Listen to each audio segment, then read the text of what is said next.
Hello students, स्वागत है आपका आईसीटी वर्चुअल क्लासेस में। मैं हूं कविता, आपकी बायो टीचर। उम्मीद करती हूं आप सभी अच्छे होंगे और स्वस्थ होंगे। तो क्लास स्टार्ट करेंगे अपना चैप्टर, जिसमें हम बात कर रहे हैं ह्यूमन हेल्थ एंड डिजीज के बारे में, और टॉपिक हमारा चल रहा है immune system. Immune system act कैसे करता है, इसके बारे में हम बात कर रहे हैं, और कुछ जो स्टार्टिंग की प्रोसेस है उसके बारे में हमने बात करी। आगे बढ़ते हैं और सबसे पहले देखते हैं अभी तक हमारे पास कौन कौन से टॉपिक हमने पढ़े हैं। इम्यून सिस्टम और इम्यूनिटी हमारा टॉपिक यहाँ पर है, जिसमें अभी तक हमने बात की। इम्यूनिटी दो टाइप की होती है। इम्यून सिस्टम हम पढ़ चुके हैं, कौन कौन से पार्ट्स होंगे। प्राइमरी लिम्फोइड ऑर्गन, जिसमें बोन मैरो और थाइमस की आपने बात की है। और सेकेंडरी लिम्फोइड ऑर्गन आपके यहाँ आते हैं, जिसमें आपने कहा कि यहाँ पर क्या आते हैं, जो इम्यून सेल्स हैं वो एंटीजन सेंसिटिव होती है। ठीक है, तो दोनों उसके बारे में हमने बात की है।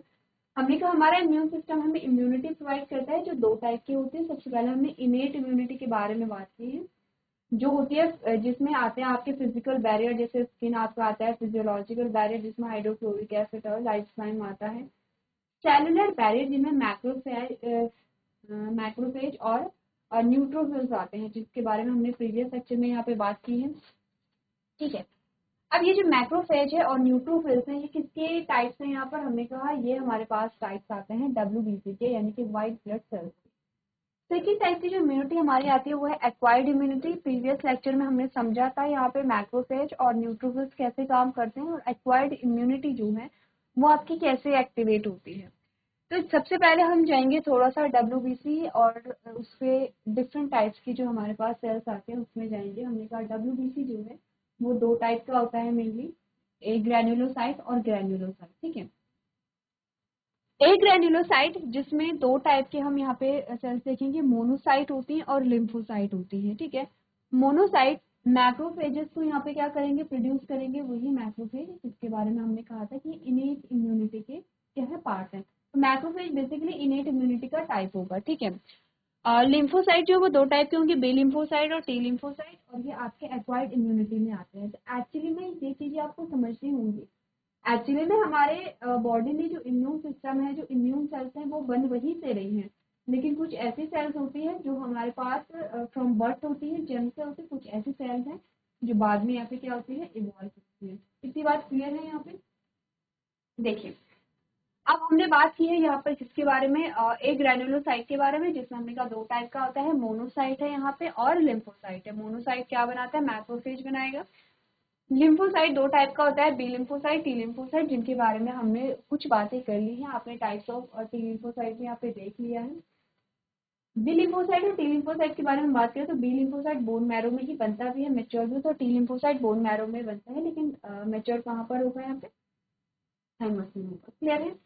ग्रैन्युलोसाइट जो है वो तीन टाइप का होता है, एओसिनोफिल, बेसोफिल और न्यूट्रोफिल। सारे ही क्या करेगा, इम्यून सिस्टम के पार्ट होते हैं, सारे ही इम्यूनिटी प्रोवाइड कराएंगे, लेकिन एक्ट अलग अलग तरीके से करते हैं।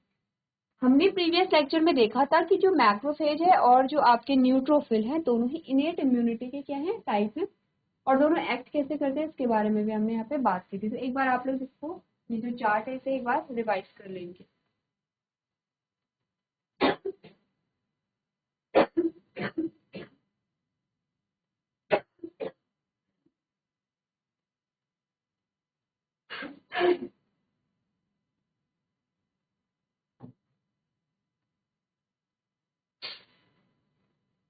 चलिए, अब आपने यहाँ पर चार्ट रिवाइज कर लिया होगा। प्रीवियस लेक्चर में हमने बात क्या की थी, अभी तक की जो हमने बात की है वो एक सिनारियो हमारे पास दिया गया है। हमने कहा ये हमारी क्या है, ब्लड वेसल है। ठीक है, ये हमारी ब्लड वेसल है। एक ब्लड वेसल में यहाँ पर क्या आते हैं, एक बैक्टीरिया जो कि पैथोजन है, जो कि रोग को कॉज करने के लिए क्या है, यहाँ पे रिस्पॉन्सिबल है। विद द टाइम इसने अपनी संख्या को बढ़ा दिया है, 1 से 2, 2 से 4, 4 से 8 की अपनी संख्या में वृद्धि करता है, क्योंकि हमारे ब्लड से इसे क्या मिलेगा, न्यूट्रिएंट्स मिलेंगे, पोषक तत्व मिल रहे हैं, इसे फूड मिल रहा है, इनफ फूड मिल रहा है, तो ये बहुत जल्दी से रेप्लिकेट करते हैं, क्योंकि माइक्रो ऑर्गेनिज्म का फीचर ही है बहुत क्विकली यहाँ पे रेप्लिकेट करना, यानी कि अपनी संख्या को बढ़ाना। पहला एक्ट उनका ये होगा। फिर धीरे धीरे ये क्या करेंगे, यहाँ पे टॉक्सिन रिलीज करने लगेंगे। ठीक है, ये क्या करेंगे, टॉक्सिन रिलीज करेंगे, जो कि हमें बीमार करते हैं यहाँ पे, और इसके सिम्टम्स हमें देखने लगते हैं। ठीक है, क्लियर है इतनी बात। अब हमने कहा कि सबसे पहले यहाँ पर आएंगे इन सेल्स को डिस्ट्रॉय करने के लिए न्यूट्रोफिल, यही बात हुई थी प्रीवियस। तो हमने कहा कि यहाँ पर क्या होता है, जो पैथोजन है इनका जो नंबर है वो बहुत ज्यादा यहाँ पे बढ़ गया है, ठीक है। तो न्यूट्रोफिल्स यहाँ पे इनफ नहीं है जो कि इन सारे पैथोजन को किल कर सकें। इन शॉर्ट की हमने कहा अगर बहुत जैसे पैथोजन है उनका नंबर कम है, इन्फेक्शन कम है, तो न्यूट्रोफिल वहाँ पर क्या कर लेंगे, उन्हें डिस्ट्रॉय कर देते हैं। अब यहाँ पे न्यूट्रोफिल जो है वो अकेले ही यहाँ पे सफिशिएंट नहीं है जो कि पैथोजन को किल करेंगे। तो अब यहाँ पर हमारे पास आते हैं क्या, आपके मैक्रोफेजेस। तो न्यूट्रोफिल बेसिकली फैगोसाइट ही होते हैं जो क्या करेंगे, यहाँ पर इन पैथोजन को खा जाते हैं। न्यूट्रोफिल छोटी सेल्स होती हैं, मैक्रोफेजेस जो है वो कंपैरेटिवली बड़ी सेल्स होती हैं। यहाँ पे बड़ी सेल्स होंगी तो क्या करेंगे, बड़ी मात्रा में इन पैथोजन को खा जाती हैं। तो हमने कहा कि यहाँ पे जो मैक्रोफेजेस हैं जब वो आएंगे वो एक्ट करेंगे यहाँ पे, तो यहाँ पे जो पैथोजन है वो स्ट्रांग हो सकते हैं, ठीक है। ऐसा होता है, अलग अलग टाइप के पैथोजन्स होते हैं, कुछ वीक होते हैं, कुछ नॉर्मल होते हैं, तो कुछ बहुत ज्यादा कैसे होते हैं, स्ट्रांग होते हैं। तो हमने कहा फॉर एग्जांपल ये स्ट्रांग है यहाँ पर, और ये इनकी संख्या बढ़ती चली जा रही है, यानी ये इन्फेक्शन को बढ़ाते चले जा रहे हैं। और साथ ही साथ ये क्या करेंगे, जो ब्लड सेल्स हैं उनको भी इन्फेक्ट करने लगे हैं। ये हमारी क्या है, ब्लड सेल्स हैं, और ये पैथोजन ब्लड वेसल से अंदर आके यहाँ पे जो सेल्स हैं उनको भी इन्फेक्ट करने लगे हैं। इस केस में हमने क्या बोला था, जो मैक्रोफेजेस है वो एक सिग्नल रिलीज करेगा, वो यहाँ से एक सिग्नल को रिलीज करेगा। जब ये सिग्नल रिलीज करता है तो यहाँ पर एक सेल आता है जिसका नाम है डेंड्रिटिक सेल, ठीक है। इसने एक फॉर एग्जांपल इसने एक सिग्नल रिलीज किया, और इस सिग्नल की वजह से एक सेल यहाँ पर आता है जिसको हम कहते हैं, न्यूट्रोफिल थोड़ा छोटा बनाते हैं क्योंकि हमारे पास स्पेस नहीं, ठीक है। न्यूट्रोफिल हमने यहाँ पे बनाया है, ठीक है। अब हमने कहा कि जब ये सिग्नल भेजेगा तो इस सिग्नल की वजह से एक सेल यहाँ पर आएगा,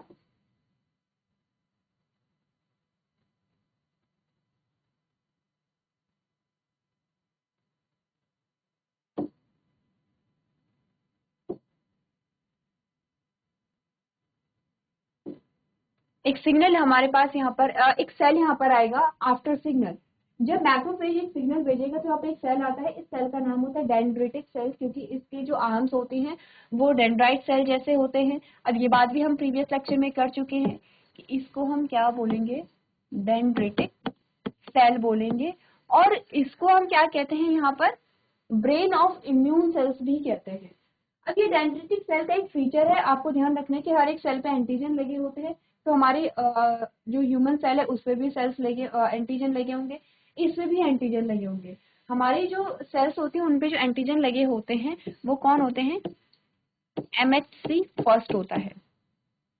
लेकिन इस पे जो एंटीजन यहाँ पे लगे होंगे वो होंगे यहाँ पे MHC सेकेंड, MHC सेकेंड यहाँ पर इनमें एंटीजन लगे होते हैं, ठीक है। ये डिफरेंस आपको ध्यान में रखना है। अब डेंड्रिटिक सेल करते क्या है, ये पैथोजन को खा जाएंगे, पैथोजन को क्या करेंगे, ये खा जाएंगे। और जब ये खा जाते हैं तो इनके जो एंटीजन है ये अपने एंटीजन पे उन्हें लगा लेंगे। जैसे कि इसके पास अपने एंटीजन तो है, ये एंटीजन है, इसका अपना एंटीजन है, ठीक है। इसका क्या होगा, अपना एंटीजन होगा। अपने एंटीजन के ऊपर ये क्या करेगा, यहाँ पे बैक्टीरिया का एंटीजन यहाँ पे इस प्रकार से लगा देगा।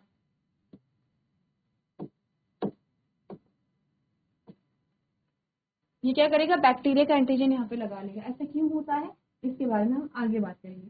अब ये डेंड्रिटिक सेल जाएगा और ये जाएगा हमारी जो इम्यून सेल्स होते हैं, जो WBC हमारे, इसीलिए हमने बोला था कि सेकेंडरी जो हमारे लिम्फॉइड ऑर्गन होंगे, सेकेंडरी लिम्फॉइड ऑर्गन में अगर आपको ध्यान होगा तो हमने वहां पे कौन कौन से ऑर्गन देखे थे, देखिए सेकेंडरी लिम्फॉइड ऑर्गन में हमने कहा हमारा स्प्लीन होता है, लिम्फ नोड होते हैं, टॉन्सिल्स होती हैं, यहाँ पे स्मॉल इंटेस्टाइन है, ये सारे हमारे क्या होते हैं, सेकेंडरी लिम्फॉइड ऑर्गन होंगे।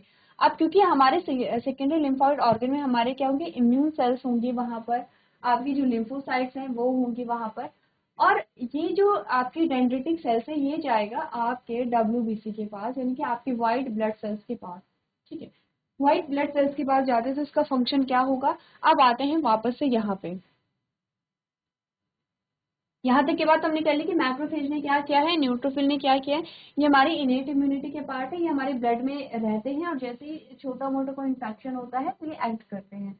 अगर इन्फेक्शन ज्यादा है तो अब हमने कहा इनेट इम्यूनिटी के बाद एक्वायर्ड इम्यूनिटी की बारी आएगी। यही हमने कहा था जब तक यही फंक्शन कर रहे हैं तब तक तो इनेट इम्यूनिटी है। हमने कहा क्योंकि ये क्या है, फ्रॉम बर्थ हमारे पास है और ये क्या होता है, हमारे ब्लड में रहते हैं। जब यहाँ पर इन्फेक्शन ज्यादा है और हमें और इम्यून सेल्स और स्ट्रॉन्ग इम्यून सेल्स की आवश्यकता है, तो अब हमारा जो इम्यून सिस्टम है वो एक तरीके से आप कह सकते हैं एक्टिवेट होता है, जिससे कि नई सेल्स यहाँ पर बनती हैं। ठीक है, तो इसके लिए हमने कहा कि अब हमारे पास आएगी एक्वायर्ड इम्यूनिटी, जो दो टाइप की हमारे पास इम्यूनिटी आती है। एक होता है ह्यूमोरल इम्यूनिटी और एक होती है यहाँ पे cell mediated immunity. Humoral immunity का एग्जांपल हमारे पास बी लिम्फोसाइट है और सेल मीडिएटेड इम्यूनिटी का एग्जांपल हमारे पास टी लिम्फोसाइट है। टी लिम्फोसाइट जो होते हैं वो हमारे पास क्या होते हैं, तीन टाइप। टी लिम्फोसाइट से हमारे पास तीन टाइप की सेल्स बनेंगी।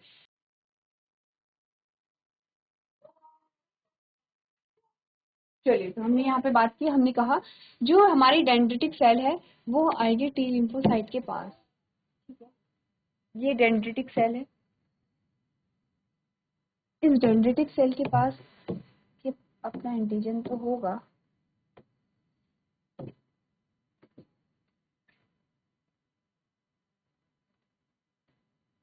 लेकिन इसके पास क्या होगा, पैथोजन का एंटीजन है। पैथोजन का एंटीजन क्यों लेकर के आता है, इसका रीजन ये है कि ये इस एंटीजन को लेकर के टी लिम्फोसाइट के पास जाता है। टी लिम्फोसाइट की बहुत सारी सेल्स होती हैं और ऐसा नहीं है कि देखिए सिनारियो ऐसा नहीं होता है कि कोई भी सेल जो है वो इस एंटीजन को डिटेक्ट करके नई सेल्स बनाना शुरू कर देगी। टी लिम्फोसाइट की कुछ सेल्स क्या होंगी यहाँ पर इस एंटीजन को पहचाने की, और जब इस एंटीजन को पहचाना जाता है तो तीन टाइप की सेल्स यहाँ पर क्या होंगी, बनने लगेंगी। साइटोटॉक्सिक टी सेल बनेंगी, हेल्पर टी सेल बनेंगी, मेमोरी टी सेल बनेंगी। अब आपने कहा ऐसा क्यों होता है कि सारी सेल्स नहीं पहचानती है, कुछ ही सेल्स पहचानती है, क्योंकि इस पैथोजन के लिए टी लिम्फोसाइट की कुछ सेल्स यहाँ पे रिस्पॉन्सिबल होंगी, दूसरे पैथोजन के लिए टी लिम्फोसाइट की कुछ और दूसरी सेल यहाँ पे रिस्पॉन्सिबल होंगी जो क्या करेंगे, उसका जो एंटीजन है वो पहचानेंगे। इन शॉर्ट यहाँ पर टी लिम्फोसाइट क्या करती है, हर टाइप के पैथोजन के एंटीजन को पहचानती है, लेकिन वो अलग अलग सेल्स होंगी। फॉर एग्जाम्पल टी लिम्फोसाइट की वो 10 सेल है, यहाँ पे कितनी सेल्स हैं,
तो हमने बोला यहाँ पे जो डेंड्रिटिक सेल है उसके पास यहाँ पर एंटीजन है। ठीक है, अब हम बात ये कर रहे हैं कि सारे जो टी लिम्फोसाइट हैं वो यहाँ पे इस एंटीजन को डिटेक्ट क्यों नहीं करेंगे, उसका रीजन ये है।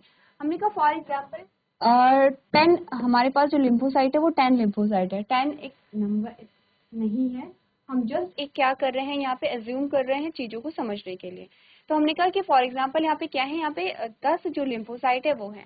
अब कोई यहाँ पर जो डेंड्रिटिक सेल है वो किसी एंटीजन को लेकर के आता है, किसी पैथोजन के एंटीजन को लेकर के, और सिर्फ दो ऐसी सेल हैं जो क्या करेंगी, इस एंटीजन को डिटेक्ट करके इसके लिए क्या बनाएंगे, सेल्स बनाएंगे। तो एक्चुअली में पहचानना जो शब्द है वो अभी के लिए सही नहीं है। हमने कहा सिर्फ दो ही ऐसी सेल होंगी जो केपेबल होंगी इस एंटीजन के लिए यहाँ पर क्या करना, नई सेल्स बनाना, जो कि तीन टाइप की यहाँ पे सेल्स होंगी। ठीक है, तो आपने कहा बाकी की 8 ने क्यों नहीं किया, क्योंकि बाकी की 8 जो है वो अदर एंटीजन के लिए क्या कर सकेंगी, यहाँ पे जो हेल्पर सेल्स है, जो मेमोरी सेल है, जो साइटोटॉक्सिक सेल्स है वो बनाएंगे। तो हो सकता है कि कभी जो डेंड्रिटिक सेल है किसी दूसरे पैथोजन के एंटीजन को लेकर के आता है। तो ये एक एग्जाम्पल आपको यहाँ पे दिया गया है, ठीक है। अब हमने कहा कि यहाँ पर क्या होता है, जो डेंड्रिटिक सेल से एंटीजन लेकर के आता है उसमें से जो कुछ टी लिम्फोसाइट हैं वो यहाँ पर क्या करेंगे, इस एंटीजन के लिए सेल्स बनाएंगे। वो जो सेल्स होंगी वो 3 टाइप की सेल होंगी, cytotoxic T cell, helper T cell और मेमोरी टी सेल। सबसे पहले बात करते हैं साइटोटॉक्सिक टी सेल की। साइटोटॉक्सिक टी सेल क्या करेगा यहाँ पे,